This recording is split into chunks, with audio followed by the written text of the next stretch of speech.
Yo, what is going on guys? Jack here and welcome back to another episode here of our Football Manager 2016 Let's Play here, and we are playing of course still unsurprisingly perhaps, with Liverpool. It's episode number 9. I'm excited, hopefully you guys are too today. Massive live com, going to be taking on Arsenal.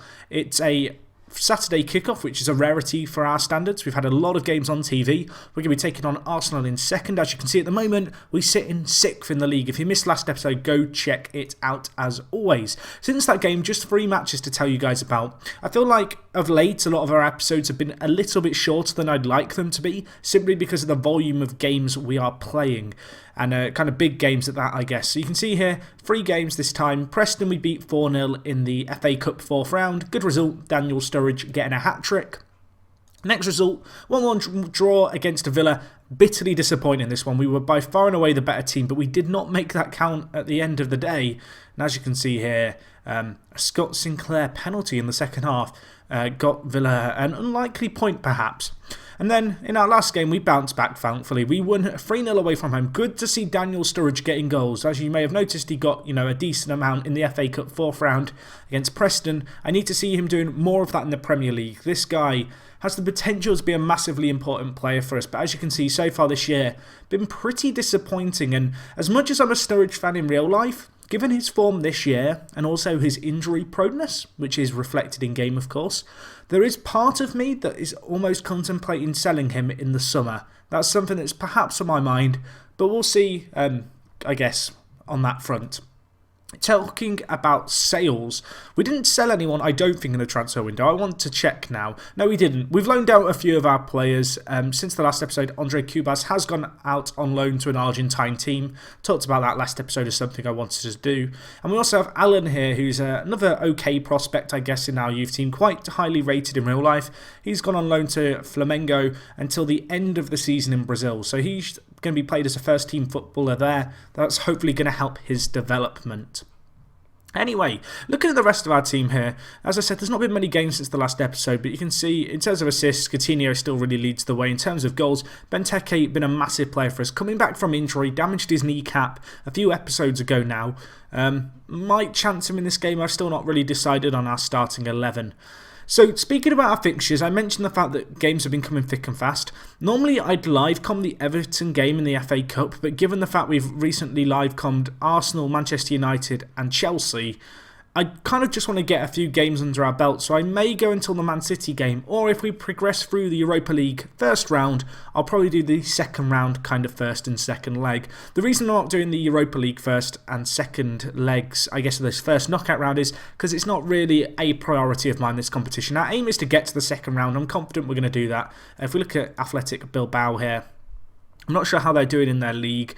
They're 5th, so they're not a bad team by any means, but I expect us to beat them nevertheless. So anyway, I guess we'll get into today's game against Arsenal. As I mentioned, I've not really decided on my starting 11 here. We'll have our assistant do a quick pick. Well, he decided he didn't want to change the game and the team from last game. I do want to have Skirtle and Sacco at the heart of my defence. I'm also going to be playing Benteke, I think, because he is just our main goal scorer. Looking at our team, in the last 5 games, players performing pretty well. That's nice to be able to see and to be able to say. And midfield's been a tad bit disappointing, but Coutinho really has been, I guess, a shining light in that position. I mentioned that we hadn't sold anyone. I've now remembered what I wanted to talk about, and that was the fact we almost got rid of James Milner on a free. I want to get rid of this guy. I'm sorry, James Milner. I kind of like you playing for England, and you're okay playing for Liverpool in real life, but you're a pretty darn awful centre mid, and I don't play with wide men, and you're 30 years old, you're on £140,000 a week. Like, I want to get rid of you on a free, but no one wants to pay his wages. One of the teams who had an offer, which I accepted, was PSG. They were the only team who came in for him. I accepted it. I rubbed my hands with glee, thinking, yes, we're getting rid of him. This is going to be it. It's finally over. Nope. Decided they weren't offering him enough money, and that was the end of that chapter. So that was pretty disappointing. Lucas hasn't been in the best form, but Lucas, this is your time to shine, my friend. I have faith in you. He's not been that great, has he, for us? He's actually not that great in game. I wonder how he compares to Thiago Maia now. Kind of funny that Lucas was tutoring this guy earlier in the year. You can see Lucas is marginally better, but considering Maia is only 18 years old, there's part of me that just wants to play Maia instead. I feel like I've thrown Maia in at the deep end this year, but he's performed really well for us so far. I think this is the team we're going to go with, however. I think I'm now double checking everything to make sure there's no obvious mistakes here. I don't think there is. Henderson has been requesting more first team football. I've been giving that to him. I think that was a bit of an odd request that he wanted to play more first team football because of his injury and stuff. I hadn't been playing him so much in the league and had slowly been ramping him up to fitness. Having been out for 4 to 5 months, there was quite a lot of rustiness to shake off. And he was kind of unhappy that I didn't immediately plonk him back in the first team. But anyway, Arsenal going to be a tricky team here, just because they're second in the league. Man City have lost, I think, their last 2 games in a row. So Arsenal will have a chance to win the league. I'm hoping, however, we can maybe put a dent in those plans. So we're going to get into this game. I'm going to tell the players that we owe Arsenal after the last game. They look motivated. That is what I want to see. Midfield didn't perform amazingly or respond amazingly. Didn't even respond well to my passionate "I have faith in you." So we'll crack on into the game. I guess, and I feel like I've said this so many times this series, these are the kind of games, if we do want to finish top 4 this year, we need to kind of do well in. Looking at the league table at the moment, we are 3 points off 4th. So this is a big game. We need to win this. Granted, we are going to have some easier games coming up. And one of the teams in the top floor is Newcastle, who I don't expect to be there for the length of the year. But realistically, we've got to book our ideas up, and I'm shaking my head because 40 seconds in, it's like the players have heard what I've said there. They've heard my plea for us to play better football because we need to if we want to get that top 4 finish. And, well, they've just let Giroud score. There is, I guess, a slight worry, and I must admit this is a slight worry, that I could be sacked at the end of the season if we don't reach top 4. It could get to a stage, really, where the Europa League and FA Cups that we're still in become really, really big and important, and our success in them is what kind of keeps me on my job for another year. I certainly took a risk with our transfers this year in terms of investing long-term, hoping I'd be given that chance, perhaps if we didn't reach top 4, which I knew was going to be a challenge.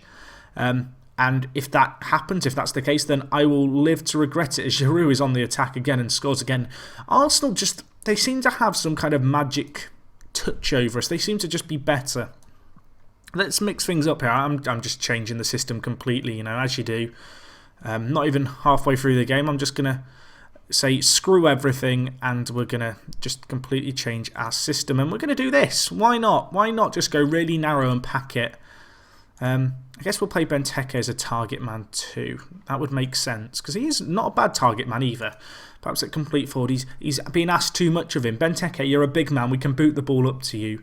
I feel like I'm now talking like a lot of Liverpool fans were fearing Rodgers might talk at the start of the season when we first signed Benteke about just booting the ball up to him. But we've done it there. Now can Benteke find a pass? He can. Go on, Danny Sturridge. Prove to me that I shouldn't be thinking or even contemplating selling you in the summer. It's Benteke there. Had a chance to pull it back, couldn't do so. I think that was the clear-cut chance. This corner is unlikely to amount to anything, although we have a chance. Coutinho, second ball in, not even going to get it in the box, tackled away. And there goes our first chance of the game, really. Looking at it, apparently we've struggled with possession. Obviously, we've changed our shape a little bit, packing out the centre of the midfield. I want to force Arsenal to play around our kind of centre mid. Apparently we're being outrun in midfield. Not sure that's actually the case, but maybe it is. Maybe I should be listening to the advice. I feel like that gets put up whenever I just play with 3 centre mids or 2 centre mids and no one out wide. Looking at the stats, it's 1-0 to Arsenal. It's not great. They've got a set piece here. It's 2-0 to Arsenal too. I can't read. Send help. Maybe that's why I'm not doing that well this year. I can't actually read. Can we hit them on the counter, or are we about to have a chance that we're going to have to deal with? Well, we have a chance now to counter. It's a 2-on-2. Benteke. Danny Sturridge has pace. He has pace. Run, my son. Run. Hit it if you want. Henderson. Coutinho puts it wide. And that was another clear-cut chance. We've now had 2. Arsenal have had 2. The difference is they've got Giroud. I'm a poet. I didn't know it. Yeah, let's stop there. But no, this is disappointing because this has happened so much this season. So many games this year. We've had more shots. We've had more possession. I've gone back after the live comms, looked at the stats in loads more detail and realised that perhaps we were just unlucky, and it's happened again here. Giroud scores another. Lots of build-up play coming in from out wide. I think that is one of the disadvantages of our formation. Not only the formation we're playing now, but the one that we play normally. Yeah, we need to change something. What are we going to change here? I'll tell you what we're going to change. Everything. The system is being changed. Yeah, I didn't know where I wanted to go with that, so we'll go with the system has been changed. That's not particularly inspiring words. Coutinho, where could you play as a centre attacking mid? I'm going to play him as a trequartista. I've decided he's going to do it for us, Coutinho. You are now our new trequartista at the heart of our strike force. We're now playing with 3 strikers. I mean, we've got to change something, haven't we?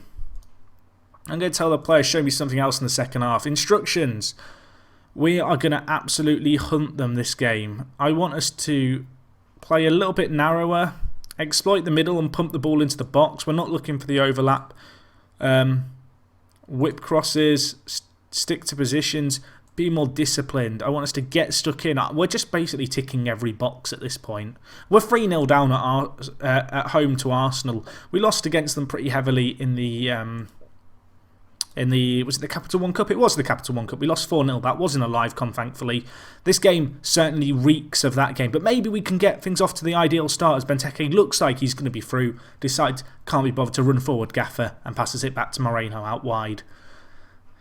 But anyway, Newcastle playing Tottenham, so that's a fairly big game. We've injured Ozil. Well, if that's what we get from this game, it's not all bad news, I guess. That's a little bit harsh, Jack. I did weigh up, guys, playing the live comment the Everton game, which is next, because I appreciate a Merseyside derby in the FA Cup 5th round would be big. Decided not to do that just because we've had a lot of episodes this season, and assuming the end of season is tight, there'll be plenty more towards the end of the year in the big league games, and potentially if we could go on a little run in Europe, that will again see us get a few more episodes. So for those reasons, I kind of decided it probably wasn't worth doing the Everton game for what it's worth. But anyway, looking at these stats here and looking at this time, I've not made any subs. I feel like in this second half, I've just felt a little bit demoralised. It's been a bit, I don't know, I feel like the game's gone and I've just kind of given up early, which I shouldn't be doing. I should have made these changes about 20 minutes ago. I just look at these stats, and whilst we've not had so much possession, we've had a lot of shots on target. We've also had 2 clear-cut chances and we've not taken any of them. And if we take them in the moments that we had them, this is a very different game. However, we didn't. Giroud got that 3rd goal. Arsenal certainly taking their foot off the gas a little bit in the second half. But yeah, disappointed would be an understatement. This is something that, presuming I get more time at Liverpool, hopefully we can get that top 4 finish still. I want to bring in a lot of the younger players I signed, want to see them mature. And these are the games that hopefully they'll step up to the occasion for. And these are the kind of games where they'll remember, in a few years' time, oh, we got spanked back then. Let's make kind of a difference now. Let's try and get that revenge. Looking at that, though, we have just got a goal. You wouldn't know it from my ramblings, but it is going to finish 3-1. So Benteke, the silver lining on what was a very grey cloud here above Anfield. Maybe we can get another. Go on. Why not? I'll tell you why not. Ref's blowing his full-time whistle. So, not great. Really not great. That is not the best result. Arsenal actually go top of the table, so that result can't be underestimated. Looking at the league, United are now 8 points ahead of us in 4th. We need to get that 5th place spot ahead of Newcastle. We have got a nicer run of fixtures now, certainly in the league. There's going to be a lot of games now where we should be winning. We've got Leicester, we've got Crystal Palace, we've got West Ham, we've got Stoke, we've got Bournemouth, we've got Norwich, we've got Man City, then we have West Brom. And then we have a tough run at the end of Tottenham, Newcastle, Everton, and then Swansea, who are all teams that are right around us at the moment. So they're perhaps, whilst they're not the big teams, they're games that could have some big significance. But these next 4 or 5 games, is it 4 or 5? 6 games. 6 games I really need to get 18 points from. It's not impossible. Obviously, you guys will find out in due course how we're getting on in that. As I mentioned, next episode will either be the Man City game, I think, maybe an FA Cup replay if it goes to a replay, or maybe even a Europa League second round. If you want to find out what's going to be in episode 10, I guess you guys will just have to stick around. If you've enjoyed this video, smash the like button, guys. Let me know what your thoughts are and how you're enjoying FM16 so far. I'd love to hear them down in the comments. And other than that, it's me, Jack, and yeah, I'll talk to you next time, where we're probably going to get spanked by one of the big teams in the league. Again, I'm not much